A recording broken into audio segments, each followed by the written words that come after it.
Hi friends, எல்லோரும் எப்படி இருக்கீங்க? Welcome back to our channel. இன்றைக்கி விலாக் பார்த்தீங்கன்னா டியூஸ்டே ஈவினிங் வந்து எடுத்தது. தம்பி பாப்பாவுக்கு லீவாக அதனால் பார்க்குக்கு தான் வந்து கூட்டிகிட்டு போயிருந்தேன்.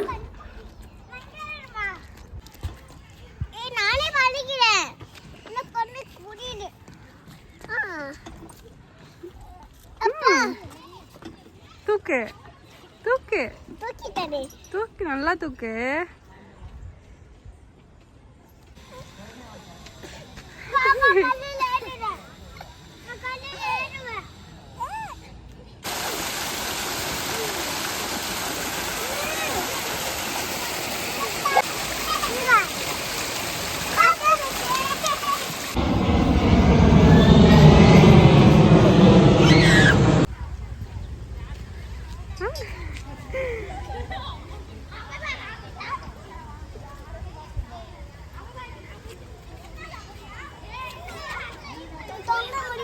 சரி,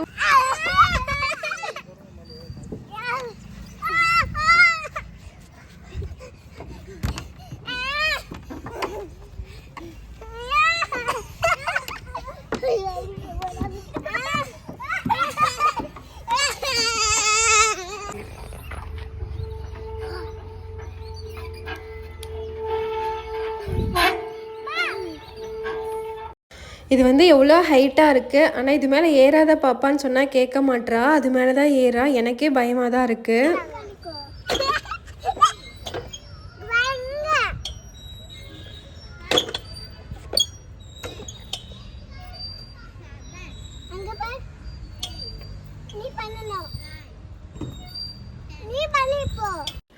பார்க்கில் ரெண்டு பற்றி நல்லா விளாட வச்சுட்டு ஒரு 6 மணி போல், ஈவினிங் ஒரு 6 மணி போல் வீட்டுக்கு கூட்டிகிட்டு வந்துட்டேன். வந்தவுடனே சாமி கும்பிட்டுட்டு அதுக்கப்புறம் தான் மற்ற வேலை ஸ்டார்ட் பண்ணியிருந்தேன். தம்பி வந்துட்டு அந்த விளக்கை எப்படா நான் நகருவேன் அதை அணைக்கலான்னு சொல்லி பார்த்துட்டே இருந்தான்.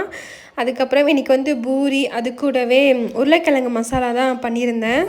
ஃபஸ்ட்டு ஒரு 2 உருளைக்கிழங்கை வந்து நல்லா வேக போட்டுக்கிட்டேன். அதுக்கப்புறம் கோதுமை மாவை வந்து நல்லா பிசைஞ்சு எடுத்து ஓரமாக எடுத்து வச்சாச்சு. பெரிய வெங்காயம் வந்து இருக்குன்னு நினச்சிட்டு விட்டுட்டேன். கடைசியில் பார்த்தா வெறும் சின்ன வெங்காயமாக கிடக்கு. அதுக்கப்புறம் அதை தான் உரித்து பண்ணியிருந்தேன். அது பண்ணவும் கொஞ்சம் லேட் ஆகிடுச்சு. பெரிய வெங்காயத்தோட சின்ன வெங்காயம் தான் உடம்புக்கும் ஹெல்த்தி, டேஸ்ட்டாகவும் இருக்கும். ஆனால் உரிக்க தான் கொஞ்சம் சோம்பேறித்தனம். அது உரித்தாலும் டைமும் ஆகிடும். அப்படியே மாவு தேய்க்கும் போதே 1 by 1 எண்ணெயில் போட்டு எடுத்துக்கிட்டேன். இதுக்கு முன்னாடிலாம் நல்லா உருண்டை பிடிச்சி தேய்ச்சி எடுத்துகிட்டு அதுக்கப்புறம் தான் எண்ணெயில் போட்டு பொரித்து எடுப்பேன். ஆனால் அந்த மாதிரி பண்ணால் டைம் வந்து வேஸ்ட் ஆகுது. இதை வந்துட்டு தேய்க்கும் போதே அப்படியே போட்டுற வேண்டிதான். அந்த மாதிரி பண்ணால் டைம் வந்து கொஞ்சம் சீக்கிரமாக முடிகிற மாதிரி இருக்குது. வேலையும் முடிஞ்சிடும் சீக்கிரமாக. அதுக்கப்புறம் சாப்பிட்டு முடிச்சுட்டு மீதி இருந்த பாத்திரத்தெல்லாம் வாஷ் பண்ணி வச்சாச்சு. அவ்வளோதான். இன்னொரு வீடியோவில் பார்க்கலாம். பா.